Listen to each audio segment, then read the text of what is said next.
এখন হাতের মুঠোয় লাল বাবা রাইস। এখন থেকে লাল বাবা রাইস অনলাইনে ঘরে বসে অর্ডার করুন। লাল বাবা রাইস, লাল বাবা অনলাইন, অর্ডার করুন আজই।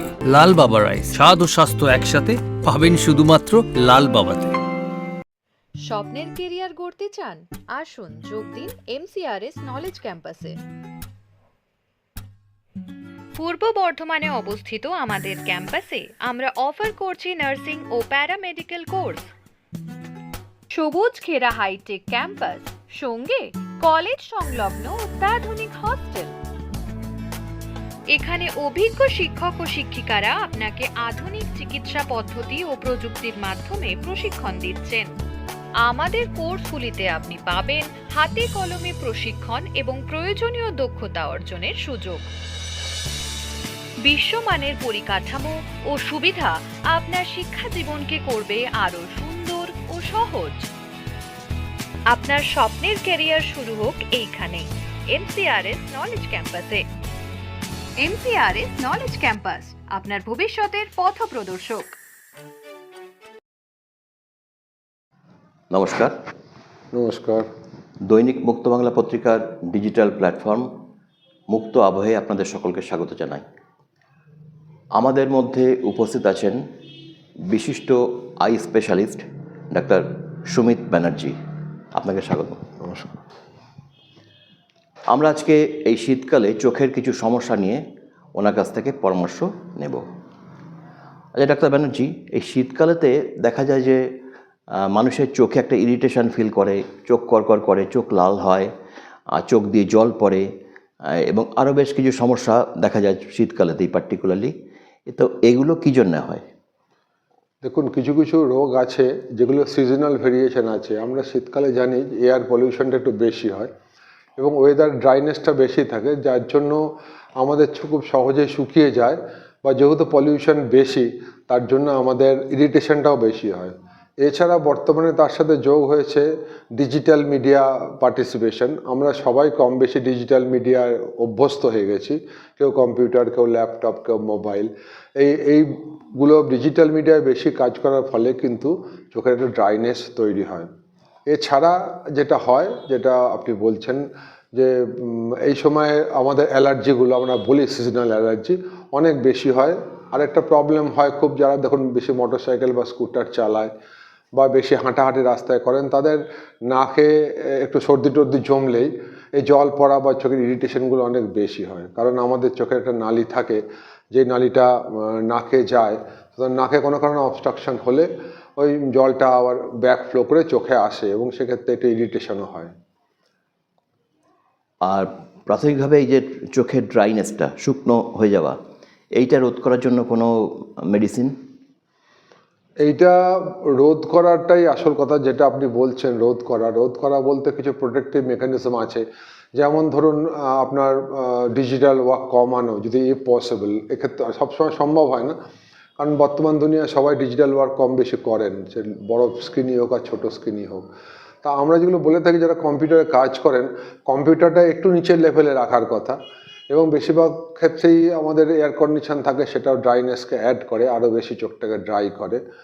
আর এছাড়া যেটা হয় সেটা হচ্ছে আমাদের কিছু হ্যাবিট ফরমেশন চেঞ্জ করা। যেমন ধরুন আমরা খানিকক্ষণ কাজ করার পর, 20 মিনিট কাজ করার পর আপনি একটু রেস্ট করলেন, দূরে থেকে তাকালেন, কোনো সময় চোখে একটু জল নিয়ে এলেন, বা তারপরে যেগুলো আছে আমরা বিভিন্ন রকম চোখের মেডিসিন দিই, যেগুলো আর্টিফিশিয়াল টিয়ার বলে। তার বিভিন্ন রকম প্রকারভেদ আছে, কোনোটা লং অ্যাক্টিং, কোনোটা শর্ট অ্যাক্টিং, কোনোটা কারো শ্যুট করে।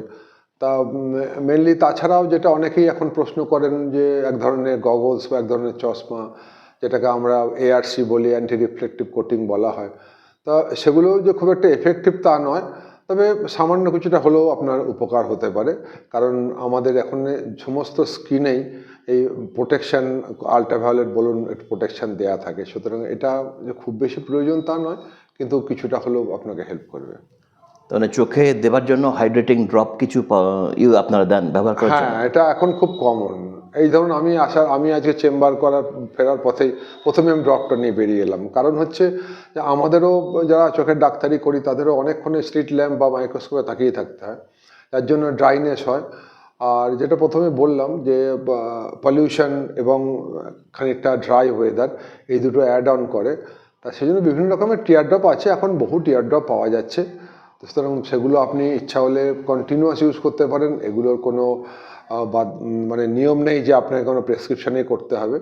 এগুলো আপনি যখন তখন যেভাবে হোক ইউজ করতে পারেন। লাইক একটা আপনি যেমন জল দিচ্ছেন, সেই জল না দিয়ে একটু মেডিকেটেড ওয়াটার দিচ্ছেন, যেটা দিলে চোখের ইলেকট্রোলাইট বা যেগুলো ব্যালেন্স থাকে সেগুলো ঠিকঠাক তারা সাপ্লাই দেয় আর কি।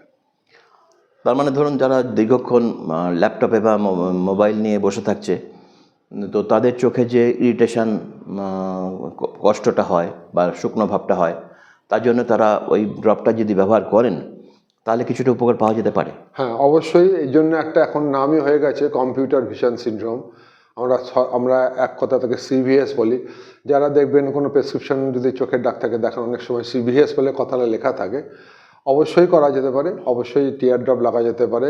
তবে এই টিয়ার ড্রপ না লাগালে অনেক সময় বিভিন্ন রকম সিমটম হয়, যেমন ধরুন আলোর দিকে তাকাতে অসুবিধা হয়, মানে চোখটা ড্রাই হলে। আমাদের কর্নিয়া ড্রাই হয়ে গেলে আর দেখতে অসুবিধা হবে, চোখে ব্যথা হবে, চোখ জ্বালা করবে। সুতরাং যারা অনেকক্ষণ ধরে ডিজিটালি কাজ করেন, সে ল্যাপটপই হোক বা মোবাইলই হোক বা অন্য কোনো ডিজিটাল মিডিয়াই হোক, তাদের কিন্তু ব্যবহার করাটা খুব প্রয়োজনীয়। আচ্ছা, ধরুন যারা এই আই ড্রপ কিনতে পারছেন না বা এই সম্পর্কে অবহিত নন, গ্রামাঞ্চলের পেশেন্টদের কথাই আমি বলছি, তারা যে বারবার চোখে জলের ঝাপটা দেন সেটা কিছুটা উপকারিত? না, অবশ্যই। যেটাই বললাম, যদি আপনি আই ড্রপ টিয়ার ড্রপ না কিনতে পারেন, তাহলে একটু রেস্ট ফলো, একটু জল দিয়ে ধুয়ে নিলেন। জল দিয়ে ধুয়ে নিলে খানিকক্ষণ পর আপনি আবার কাজ করুন। কিন্তু মুশকিল হচ্ছে যে আপনি জল দিয়ে ধুচ্ছেন, সেটা তো চোখের সাথে, চোখের যে টিয়ার ড্রপটা আছে তার সাথে তো আইসোটোনিক নয়। তাই জন্য অনেক সময় জল দিলেও আবার জ্বালা করে। তা সেটা নির্ভর করছে জলের কোয়ালিটির ওপর। ভালো ফ্রেশ ভালো জল, খাবার জল হয়, দিতে পারেন, অসুবিধা কিছু নেই। তবে সেটা টিয়ার ড্রপের মতো নিশ্চয়ই আপনার অতটা উপকারী হবে না।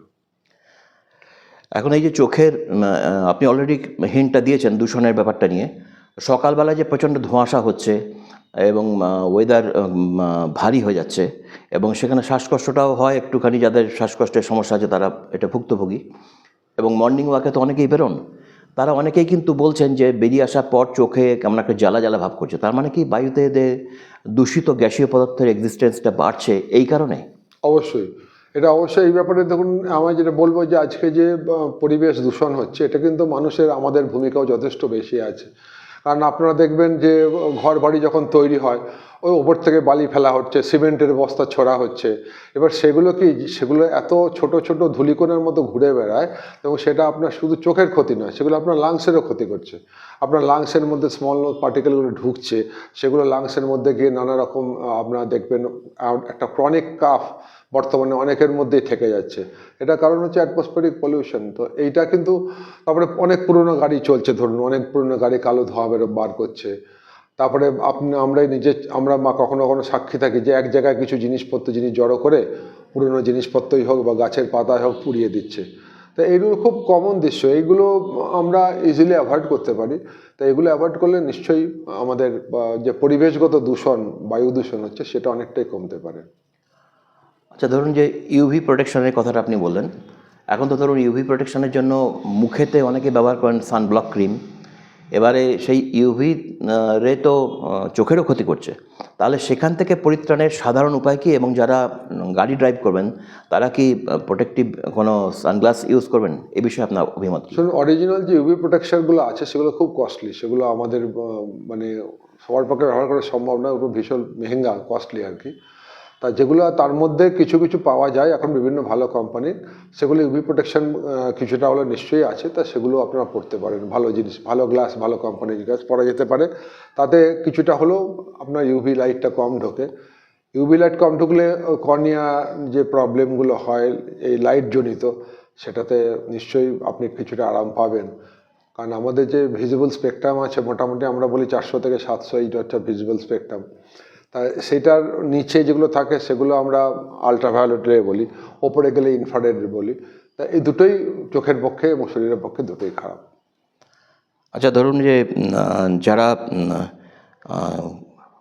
এই রুমকে গরম রাখার জন্য রুম হিটার ব্যবহার করছেন, তাদের তো তাহলে আইয়ের ড্রাইনেসটা আরও বাড়তে পারে। নিশ্চয়ই, তাদের ড্রাইনেসটা নিশ্চয়ই বাড়বে, কারণ আপনার ওয়েদার যত ড্রাই হবে তত আপনার ওয়েদারে আপনার চোখটা ড্রাই হবে। কারণ হচ্ছে আপনি যেই চোখ খুলে রাখবেন ড্রাই হলে চোখ থেকে আপনার যে জলটা আছে সেটা ইভাপোরেট করে যাবে খুব সহজেই। সুতরাং যত তাড়াতাড়ি ইভাপোরেট করবে তত তাড়াতাড়ি আপনার চোখ জ্বালা করবে। এই জন্য আমরা বলি যে এসি রুমে থাকলে অথবা কোনো ধরুন কোনো হট চেম্বারে যেখানে থাকার জন্য চোখের ব্লিঙ্কিং মানে চোখের পাতা ফেলাটা একটু ঘন ঘন করলে কিছুটা হলেও আরাম পাওয়া যেতে পারে। এ সময় কি চোখে কনজাংটিভাইটিস হতে পারে? হ্যাঁ, বিশেষভাবে এই সময়ে একটা ভাইরাল কনজাংটিভাইটিস খুব কমনলি হচ্ছে, লোকের মধ্যে ঘুরে বেড়াচ্ছে। তা এটা ভীষণ ছোঁয়াচে রোগ, কিন্তু একটা কথা বলে এই রোগটা থেকে সাধারণত পার্মানেন্ট কোনো ড্যামেজ হয় না। তা এটা আমি চিকিৎসক হিসেবে একটা অভিজ্ঞতা অনেকবার আগেও শেয়ার করেছি, আবার করব। আপনারা এসব ক্ষেত্রে স্টেরয়েড ড্রপ ব্যবহার করবেন না। এসব ক্ষেত্রে সিম্পল অ্যান্টিবায়োটিক যদি ডাক্তার দেখাতে নাও পারেন তাহলে অ্যান্টিবায়োটিক উইদাউট স্টেরয়েড ব্যবহার করলে অন্তত ক্ষতির চান্সটা অনেক কম থাকে। আর ধরুন এই যে সংক্রমণের কথা জিজ্ঞেস করলাম, তা কনজাংটিভাইটিস ছাড়া আর অন্য কিছু রকম সংক্রমণ হতে পারে? যেমন সেদিন আমি একটা পোস্ট দেখছিলাম যে চোখের পাতায় একজনের ঘা মতন হয়েছে, সংক্রমণ হয়েছে, বলছেন এক ধরনের পরজীবী বা মাইক্রোবস থেকে, এবং ছবি দিয়েছেন যা দেখে তো আঁতকে ওঠার মতন। এখন ব্যাপার হচ্ছে সেগুলো এআই ক্রিয়েটেড নাকি না এগুলো সত্যি সত্যি হতে পারে? চোখের মধ্যে আমার জীবনে আমি উকুন দেখেছি চোখের পাতায়। লাউস, আমরা লাউস দু রকম হয়, একটা বডি লাউস, তা একটা লাউস চোখেও হয়। তা সেটা ইউজুয়ালি হেয়ার লাউস নয়, সেটা আমাদের অন্যান্য জায়গা শরীরে থাকে, তা সেখান থেকে হতে পারে। আর আরেকটা প্রাসঙ্গিকভাবে বলি, যে ইনফেকশনটা এখন কনজাংটিভাইটিস বলে আমরা দেখছি, এর থেকে কিন্তু কর্নিয়াতেও ইনফেকশন হয়, যেটাকে আমরা কেরাটাইটিস বা কর্নিয়াল আলসার বলে থাকি। তো সেই কেরাটাইটিস হলে কিন্তু তার সিমটমটা বেশি হয় এবং তার যে ভোগান্তি বা কষ্ট সেটাও কিন্তু দীর্ঘমেয়াদী হয়। কিন্তু এই রোগটা সাধারণত আলটিমেট লং টার্ম ড্যামেজ কিছু করে না। তবে চোখে যেটা আপনি বলছেন যে চোখে কিন্তু লাউস হয়। ও আচ্ছা, ওটা এক ধরনের উকুন। হ্যাঁ, এতে ক্ষতি এমনিতে চোখের পাতাগুলো খেয়ে পড়ে যায় চোখের পাতা? অবশ্যই। আপনার লাউস থাকলে তো সেটা আগে চোখের পাতায় জমে থাকে। আমি মানে বেশ শিক্ষিত ভালো ঘরের বাড়িতেও দেখেছি যে বড় চোখের লাউস হয়েছে, তা বডি লাউস, সেটা হেড লাউস নয়।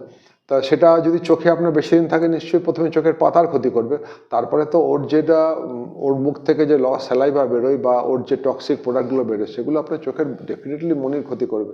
সুতরাং সেগুলো থেকে মানুষের সতর্ক হওয়া দরকারই আছে। তাহলে যারা প্রত্যেক দিনই ঠিক মতন চোখটাকে ধোয়েন, তার চোখ ধুলে পরে সেটা থেকে কিছুটা রেহাই হতে পারতো? না, সকালবেলা স্নান করার সময় আমি প্রত্যেককেই বলি, সকালবেলা স্নান করার সময় এমনি স্নান করলে আপনার চোখের ময়লাগুলো যায় না। যেমন ধরুন কারোর মাথায় যদি ড্যান্ড্রাফ থাকে, খুশকি বলি আমরা যাকে, সেই খুশকিগুলো স্নান করার সময় এসে চোখের পাতায় জমা হয়। তা সেগুলোকে আপনি যদি পরিষ্কার না করেন, একটু তুলো দিয়েই হোক বা সুতির কোনো কাপড় দিয়ে হোক, তাহলে সেগুলো দীর্ঘদিন সেখানে জমে থাকলে ইরিটেশন হয় এবং তার থেকে ইনফেকশন হতে পারে। সুতরাং স্নান করার সময় একটু সুতির কাপড় দিয়ে হোক অথবা গামছা দিয়ে হোক বা তোয়ালে দিয়েই হোক, কোনো স্পেশাল কিছু করার দরকার নেই, একটু চোখটা বন্ধ করে চোখের পাতাটা মুছে নেওয়াটা খুব দরকার চোখের হেলথের জন্য। তাহলে এই শীতকালের চোখের প্রোটেকশনের জন্য আপনি যেটা সাজেশন দিলেন সেটা হচ্ছে নন স্টেরয়েড, অর্থাৎ স্টেরয়েড নেই এমন কোনো আই ড্রপ প্রয়োজনে ব্যবহার করতে পারে, যদি না চিকিৎসক কাছে ইমিডিয়েট সে যেতে পারে সেই ব্যাপারটা। আর এই স্টেরয়েড ড্রপ অনেকে কিন্তু আমি দেখেছি বা ব্যবহার করার পর অনেক রকম অন্যরকম অ্যাকশন হয়, তখন তারা কিন্তু চিকিৎসকের শরণাপন্ন হন। বেসিক্যালি স্টেরয়েড হচ্ছে লাইফ সেভিং, সে শরীরেই বলুন আর চোখেই বলুন, এটা নিশ্চয়ই খুব আমাদের ডাক্তারদের হাতে একটা মহৌষধ বলতে পারেন। এবং এই স্টেরয়েডের গুণই বা বদগুণ বলুন, আপনার ওপরেরটাকে হিল করিয়ে দেয়, ভেতর রোগটাকে বাড়িয়ে দেয় প্রয়োজন, সেটা ক্ষেত্র বিশেষে। সুতরাং স্টেরয়েড ড্রপ কোনো ক্ষেত্রেই কোনো দোকানদারকে অনুরোধ করবো যারা মেডিসিনের দোকানে বসেন, কারণ স্টেরয়েড ড্রপ কোনো মানুষ, এটা আমাদের খুব হ্যাবিট আছে, চোখটা লাল হয়েছে এই দোকানে গিয়ে একটা ড্রপ নিয়ে এলাম, আমার চেনা দোকান। কিন্তু আমি দেখেছি বেশিরভাগ ক্ষেত্রে, মানে 100টার মধ্যে 90টা ক্ষেত্রেই দোকানদার তাকে কিন্তু স্টেরয়েড ড্রপ দিয়ে দেয়। কারণ দুটো, একটা কারণ হচ্ছে দামটা খুব কম, ওই 10, 20, 25, 30 টাকার মধ্যে দাম। আর দ্বিতীয় কারণ হচ্ছে কিছু ক্ষেত্রে স্টেরয়েড খুব ম্যাজিক কাজ করে, মানে চোখ লাল একদিনের মধ্যে চোখটা লালটা কমিয়ে দিল, কিন্তু আপনার যে অরিজিনাল ইনফেকশনটা আছে সেটা কিন্তু কন্ট্রোল করলো না। তার জন্য স্টেরয়েড ড্রপ দেওয়ার প্রবণতা খুব আছে। এটা কখনোই স্টেরয়েড ড্রপ নিজে থেকে অ্যাপ্লাই করা উচিত না উইদাউট কনসালটেশন অফ ডাক্তারবাবু। আচ্ছা, আর একটা হ্যাবিট আছে অনেকের, একটা আই ড্রপ খোলার পর ব্যবহার করছেন, সেটা হয়তো 1 মাস পেরিয়ে গেল, সেটাকেও কিন্তু পরের দিকে ব্যবহার করছেন, এটা তো একদমই উচিত নয়। না, যদি আপনি কন্টিনিউয়াস ইউজ করেন তাহলে ওর একটা মুভমেন্ট থাকে, তো ড্রপটার মধ্যে আপনি উল্টাচ্ছেন সোজা করছেন, তা সেক্ষেত্রে ব্যাকটেরিয়াল কন্টামিনেশন, এবং যদি ঠিক তার ভাবে ইউজ করেন নিয়মবদ্ধ, যেমন ধরুন যে টিপটা যেন টাচ না করে, যে টিপটা থেকে ড্রপটা বেরোচ্ছে সেটা যেন চোখের পাতায় টাচ না করে অথবা তার মধ্যে হাত না লাগে, তাই এই অ্যাসেপ্টিক প্রসিডিওরটা যদি মেনটেন করেন, এই ড্রপটা যদি থাকে সে ড্রপটাই আমরা ইউজ করতে বলি। কারণ অনেক ক্ষেত্রে দেখা যায় একটা পেশেন্টের গ্লকোমা আছে, গ্লকোমা ড্রপ খুব কস্টলি, সেই ড্রপটা আপনি 1 মাস পরে ফেলে দেবেন, সেটা তো ঠিক নয়। তো সুতরাং সেগুলো ইউজ করতে পারেন, কিন্তু সেটা কন্টিনিউয়াস ইউজ করতে হবে, রেখে দিয়ে পরে ব্যবহার করব এটা কিন্তু একদমই উপযুক্ত না। তাহলে এরপর আমি মোটামুটি যে সমস্ত প্রশ্নগুলো ছিল সেগুলো অলরেডি করে ফেলেছি। আমি একটা জিনিস জানতে চাইবো যে ওমেগা-3 ফ্যাটি অ্যাসিড একটা হেল্পফুল ভিটামিন, তো এটা কি চোখের ক্ষেত্রে কোনো ভূমিকা নিতে পারে? ওমেগা-3 ফ্যাটি অ্যাসিড রিসেন্ট আমাদের যে রিসার্চ ওয়ার্ক চলছে, বিশেষ করে ড্রাই আই, যেটা নিয়ে এতক্ষণ আলোচনা হচ্ছিল, ড্রাই আইয়ে ওমেগা-3 ফ্যাটি অ্যাসিডের একটা বড় রোল আছে। তাই সেই জন্য এখন ওমেগা-3 ফ্যাটি অ্যাসিড আমরা যেসব পেশেন্টের ড্রাই আই বেশি থাকে তাদের দিই। আর ওমেগা-3 ফ্যাটি অ্যাসিডটা এখন কিন্তু ড্রপ ফর্মেও এসে যাচ্ছে, সুতরাং এটা ডেফিনেট রোল আছে। হয়তো ভবিষ্যতে এটা সম্বন্ধে আরও রিসার্চ হবে এবং আরও বেশি তথ্য আমরা পাবো, কিন্তু বর্তমানে অলরেডি আমরা ওমেগা-3 ফ্যাটি অ্যাসিড ইউজ করতে শুরু করেছি ড্রপ হিসাবে এবং ওরালি ট্যাবলেট বা ক্যাপসুল হিসাবে। আমরা আলোচনা প্রায় শেষ দিকে, আমি শেষ প্রশ্ন আপনাকে করছি, আজকের অনুষ্ঠানের শেষ প্রশ্ন, যে দর্শকদের উদ্দেশ্যে আপনি বলুন, চোখকে সাধারণভাবে সুস্থ রাখতে গেলে তাকে কি কি ফলো আপ করতে হবে? দেখুন, সাধারণভাবে সুস্থ রাখতে যেটা বলেছেন, এমনি আমরা যে সাধারণ জীবন ধারণ করি তাতে চোখ সুস্থ থাকারই কথা। 2-3টে কথা এই প্রসঙ্গে প্রাসঙ্গিক বলে বলবো। 1 নম্বর কথা হচ্ছে, আপনি যখন তখন চোখে হাত দেবেন না। চোখে আপনার হাত দিলে, কারণ কমনেস্ট ইনফেকশন হচ্ছে চোখের আমাদের হাত থেকে, আমাদের হাত সবসময় নোংরাই থাকে, তাই চোখে হাত থেকে চোখে ইনফেকশন যায়, এটা খুব কমন সোর্স। দ্বিতীয় কথা, সকালেই আমরা একটু আলোচনা প্রসঙ্গে বললাম, সকালে চোখটা পরিষ্কার করবেন, সাফিসিয়েন্ট লাইটে কাজ করুন, চোখে হাত দেবেন না, নর্মাল লাইফ লিড করুন। আর এমনি একগাদা ভিটামিন যে খেতে হবে তার কোনো মানে নেই, কারণ আমরা যে সাধারণ প্রোডাক্ট খাই তার মধ্যে প্রচুর ভিটামিন আছে। তবে কিছু কিছু ক্ষেত্রে ভিটামিন এর অভাব যদি মনে হয় আপনার হচ্ছে, যেমন চোখটা ড্রাই হচ্ছে, সেক্ষেত্রে ভিটামিন এও খেতে পারেন, অথবা ওমেগা-3 ফ্যাটি অ্যাসিড যেমন আমাদের আলোচনা হচ্ছিল ওগুলো খেতে পারেন।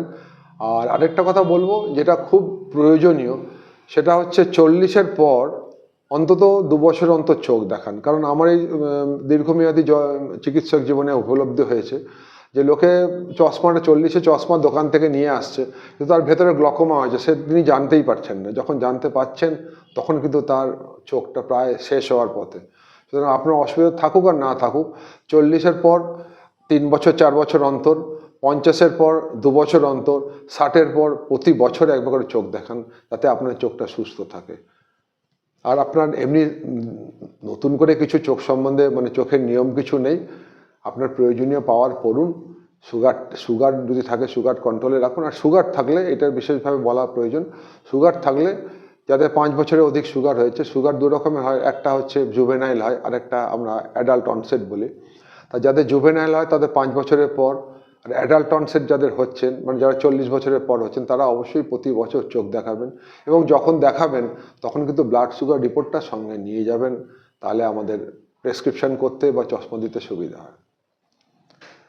ডাক্তার সুমিত ব্যানার্জির কাছ থেকে আমরা চোখের পরিচর্যায়, বিশেষ করে এই শীতকালে কি করা উচিত সে সম্পর্কে অনেক কিছু জানতে পারলাম। আপনাকে অনেক ধন্যবাদ আমাদের স্টুডিওতে আসার জন্য। ধন্যবাদ আমাকে সুযোগ করে দেওয়ার জন্য। আমরা অনুষ্ঠান এখানে শেষ করছি।